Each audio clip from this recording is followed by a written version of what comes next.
জোৰত চলাইছ ইয়াৰ যে এইটোৱে বেয়া লাগে তই আমাৰ লগত মিলিব নোৱাৰ কি বেয়া কথা কৈছো বাই চান্স কিবা এটা হৈ গলে কি হব আৰে এমএলএ গৌতম বৰাৰ ল'ৰা হয় মই নবডি কেন টাচ মি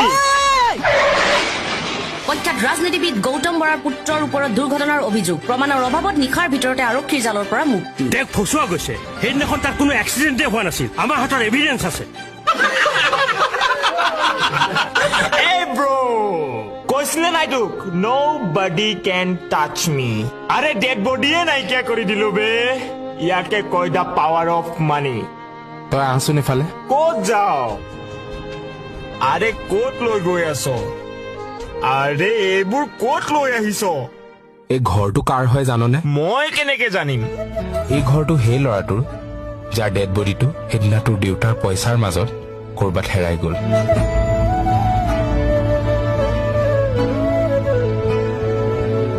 তাৰ মাকে চকুৱে দেখা নাপায় একমাত্ৰ ল'ৰাটোৰ ভৰসাতে জীয়াই আছিল কিন্তু তাকো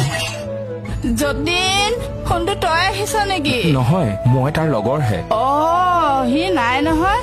সেইদিনাই মোলৈ ঔষধ আনিবলৈ গৈছিলে পইচা যোগাৰ কৰিবলৈ নাই পৰা চাগে নহলে সি মোক এৰি থৈ এদিনো বাহিৰত নাথাকে আহা বহা তোমালৈ মই কিবা এটা খাবলৈ আনো